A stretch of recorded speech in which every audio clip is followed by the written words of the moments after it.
গল্পটি শুরু হয় পৃথিবী থেকে অনেক দূরে একটি গ্যালাক্সিতে। গ্যালাক্সিটির নাম হলো চিটন। গ্যালাক্সিটির মধ্যে স্করবা নামে একজন ভয়ঙ্কর এলিয়েন ছিল। তখনই আমরা একটি বিজ্ঞানীকে দেখতে পাই। সে অনেক বছর গবেষণা করে একটি বাচ্চা বানিয়েছে, কেননা ভবিষ্যতে এই বাচ্চাটি খারাপ এলিয়েনের হাত থেকে সকলকে বাঁচাবে। তখনই আমরা বুঝতে পারি এলিয়েনটি সবকিছু জেনে গেছে। তখনই বিজ্ঞানীটি ছোট একটি রকেটে করে বাচ্চাটিকে পৃথিবীর আমেরিকাতে পাঠিয়ে দেয়। কিছুক্ষণ পর এলিয়েনটি তার মেয়ের সঙ্গে সেখানে চলে আসে। সেখানে ছোট মেয়েটি বিজ্ঞানীর মস্তিষ্কে ঢোকে। বাচ্চাটি কোথায় আছে কেউ জানে না। তখনই এলিয়েনটি তার মেয়েটিকে, ছোট বাচ্চাটিকে পৃথিবী থেকে আনার মিশন দেয়। ছোট মেয়েটি তার রকেট নিয়ে ছোট বাচ্চাটিকে ধরার উদ্দেশ্যে রওনা দেয়। অন্য দৃশ্যে আমরা দেখতে পাই বাচ্চাটি যে রকেটে ছিল সেটি একটি স্যাটেলাইটের সঙ্গে আঘাত খায়। এর ফলে আমেরিকা না গিয়ে স্পেনের একটি গ্রামে এসে পড়ে। তখনই একটি স্বামী স্ত্রী ওই বাচ্চাটিকে দেখতে পায় আর বাচ্চাটির মুখ দেখে অবাক হয়ে যায়, কেননা বাচ্চাটির মুখে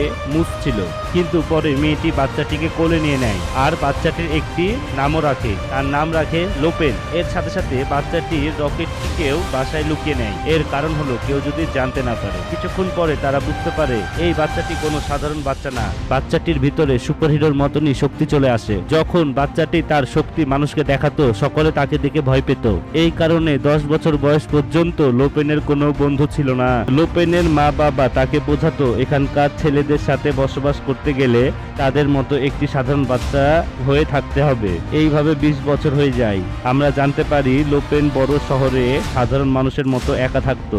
একদিন তার বন্ধু জেমি তাকে ফোন দিয়ে ঘুম ভাঙিয়ে দেয় আর বলে, তুমি এখনো কেন কাজে আসোনি? লোপেন তখন বলে, আমি তো অফিসে চলে এসেছি। তখনই আমরা লোপেনের স্পিড সম্পর্কে জানতে পারি। সে 2 মিনিটে অফিসে চলে আসে। তখন এসে জেমি লোপেনকে বলে আজকে একটি নতুন মেয়ে অফিসে আসবে আর জেমি মেয়েটিকে অনেক পছন্দ করে। জেমি আরো বলে মেয়েটির জন্য আমি ওয়েলকাম পার্টি রাখবো।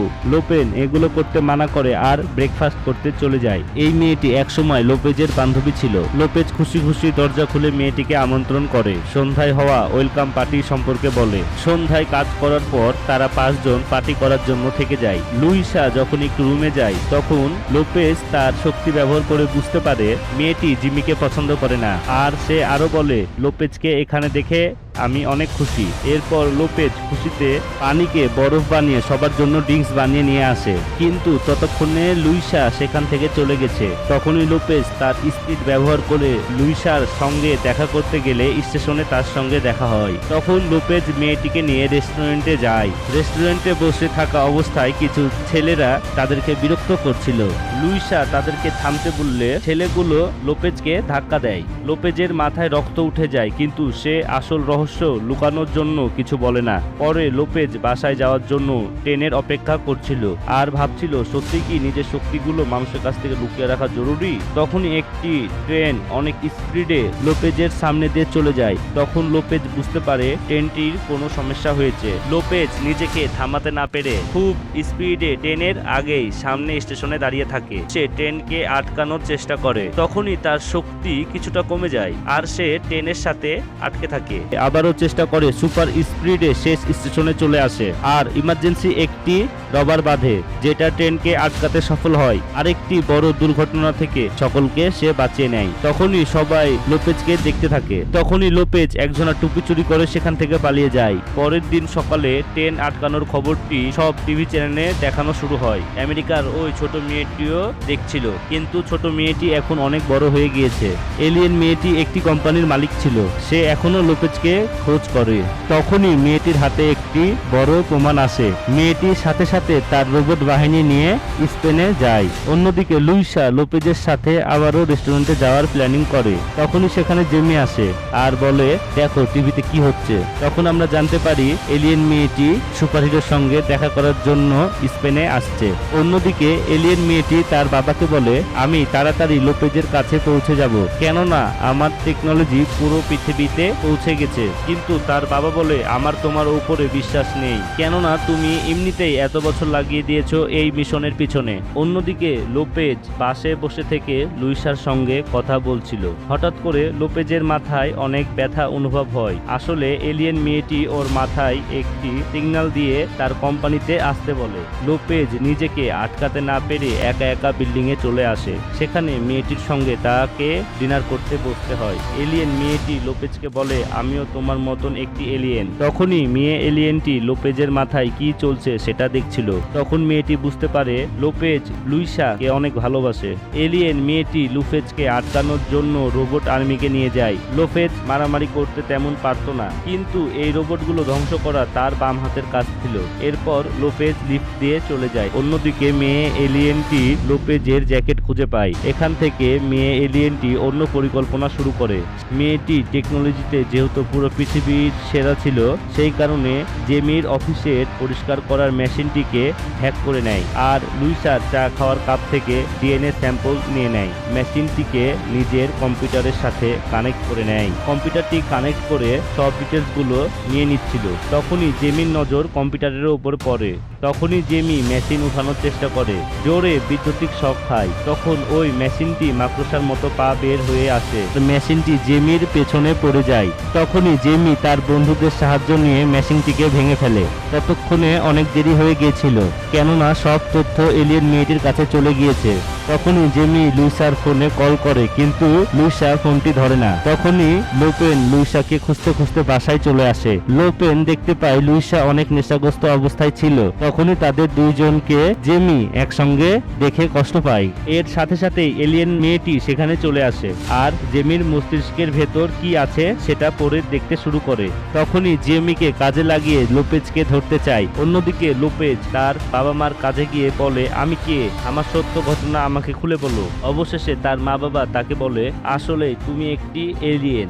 আর লোপেজ যে রকেটে করে এসেছিল সে রকেটটিও তাকে দেখায়। লোপেজ রকেটে থাকা একটি বাটন চাপ দিলে তখনই তার আসল বাবা মানে ওই বিজ্ঞানীটির ভিডিও চালু হয়ে যায়। বিজ্ঞানীটি লোপেজকে সবকিছু বুঝিয়ে দেয়, তোমাকে তোমার গ্রহের সকল মানুষকে বাঁচাতে হবে। কিন্তু লোপেজের অত দূরে থাকা একটি গ্রহের সুপারহিরো হওয়ার কোনো ইচ্ছাই ছিল না। পরে তার বাপ মা লোপেজকে বোঝায় রকেটের ভিতরে থাকা কাপড় দিয়ে একটি জামা বানিয়ে দেয়। লোপেজ মনে করত সে আকাশে উঠতে পারবে না, এমন শক্তি তার কাছে নেই। কিন্তু পরে ছাদ থেকে লাফ দিয়ে যখন ওড়ার চেষ্টা করে তখনই খুব খারাপ ভাবে নিচে পড়ে। তখন লোপেজ বুঝতে পারে সে কোনো সুপারহিরো না। তখন কিছু খারাপ বাচ্চারা সেখানে এসে লোপেজের জামা কাপড় নিয়ে মজা করে। তখনই লোপেজ হাত দিয়ে ইশারা করে আর মাটির উপরে উঠতে থাকে। পরে 2 নম্বর হাত ওঠালেও সে সুপারহিরোর মতো আকাশে উড়ে যায়। প্রথম নিজেকে লোপেন কাবু করতে পারছিল না, এই কারণে সমুদ্রের ভেতরে মরুভূমির ভেতরে পড়ে যাচ্ছিল। কিন্তু কিছুক্ষণ পরে লোপেজ উড়া শিখে যায় আর সোজাই তার ঘরে চলে আসে। তখনই লুইসার রোবট লোপেনের ঘরে চলে আসে। লোপেন তো কিছু জানে না।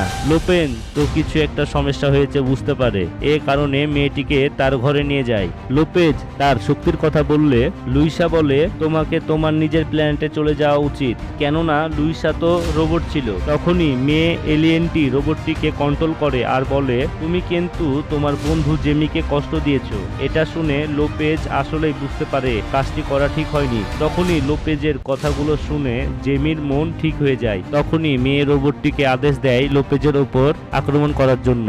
লোপেজ তখন তার পোশাকটি বের করে আর লুইসার সঙ্গে মারামারি করে। অন্যদিকে লোপেজ বুঝতে পারে লুইসা বার্সেলোনায় আছে। তখনই লোপেজ উড়তে উড়তে তার কাছে পৌঁছায়। লোপেজ সব সত্যি কথা বলে, কিন্তু লুইসা এই কথাগুলো বিশ্বাস করে না। তখনই মেয়ে এলিয়েনটির মানুষ এসে লুইসাকে ধরে নিয়ে যায়। তখনই লোপেজের মাথা ব্যথা শুরু করে আর লোপেজও উড়তে উড়তে সেই বিল্ডিং এ আসে যেখানে লুইসা আর জিমিকে আটকা রাখা হয়েছে। তখনই সাউন্ড বক্সের মাধ্যমে অনেক জোরে শব্দ হচ্ছিল। তখন লোপেজ ব্যথার কারণে নিচে পড়ে যায়। জেমি আর লুইসা লোপেজের সাহস বাড়াচ্ছিল, চেষ্টা করছিল, কিন্তু কিছুই হচ্ছিল না। তখন জেমি বলে, এটা আবার কেমন সুপারহিরো, কোনো কাজের না। তখন লুইসাও তাকে অপমান করতে থাকে। এগুলো শুনে লোপেজ অনেক রেগে যায়। সুপারম্যানের মতো চোখ দিয়ে লাইট বের করে দেওয়াল ফুটো করে দুজনকে উদ্ধার করে। অন্যদিকে এলিয়েন মেয়েটি এগুলো জানতে পারে না, কেননা তার বাবা পৃথিবীতে এসেছে। এলিয়েনটির তার মেয়ের সঙ্গে দেখা করার কোনো ইচ্ছাই ছিল না। এলিয়েনটি শুধু লোপেজকে দেখতে এসেছে। মেয়েটি তার বাবাকে লোপেজের কাছে নিয়ে যাচ্ছিল। নিয়ে যাওয়ার পর দেখতে পায় এখানে কেউ নেই। স্কর বা এলিয়েন তার মেয়েটিকে বলে, যদি তুই আমার মেয়ে না হতি তাহলে ভালো হতো। এগুলো শুনে মেয়েটি অনেক রেগে যায়। তখনই সে সাথে সাথে তার বাবার অক্সিজেন পাইপটি খুলে নেয়। এর কারণে তার বাবা মারা যায়। বাবার জায়গা নেওয়ার পর লোপেজের কাছে আসে। মেয়েটি লোপেজের কাছে আসার সময় নিজেকে একটি রোবটে পরিণত করে নেয়। এটি দেখে লোপেজ সাথে সাথে তার পোশাকটি পরে নেয়। তখনই লোপেজের বাবা রোবটটির ওপর গুলি চালায়। তখনই রোবটটি অনেক জোরে বাতাস চালিয়ে তার বাবাকে ভিতরে টেনে নেয়। লোপেজ যখন তার বাবাকে বাঁচাতে আসে তখনই মেয়ে রোবটটি লোপেজকে অনেক দূরে পাঠিয়ে দেয়। সে বার্সেলোনার লাইভ ম্যাচে গিয়ে পড়ে। তাড়াতাড়ি করে লোপেজ উঠে বাসায় আসে। ততক্ষণে রোবট তার মাকেও ভিতরে নিয়ে নেয়। আসলে বন্ধুরা, যত দামি সিনেমাই হোক না কেন, প্রথমে ভিলেন নায়ককে মারবে, তারপর নায়ক ভিলেনকে মারবে, এটাই নিয়ম। এরপর রোবটটি লোপেজকে যখনই কাটতে যাবে তখনই জেমি রোবটটির মনোযোগ নিজের দিকে নিয়ে নেয়। রোবটটি জেমিকেও ভিতরে টেনে নেয়। অবশেষে লুইসা একটি ট্রাক নিয়ে আসে আর লোপেজকে ডাকছিল। এরপরে রোবটটিকে একটি বরফে পরিণত করে দেয়। এরপর তার মা বাবা জেমি সকলকে বাইরে বের করে। তখনই লোপেজ একটি নকল সুপারহিরোকে চিটন গ্রহে পাঠায়। ওই গ্রহে সকলে জানতে পারে স্কোপরা মারা গেছে। তখনই সকলে ওই মানুষটিকে আসল সুপারহিরো মনে করে। অন্যদিকে পৃথিবীতে লোপেজ সব থেকে বড় সুপারহিরো হয়ে গিয়েছিল। লোপেজ লুইসাকে বিয়েও করে। যখন তার সময় হয় সে সুপারহিরোর কাজ করতে বেরিয়ে যায়। এইভাবেই সুন্দর সিনেমাটি শেষ হয়।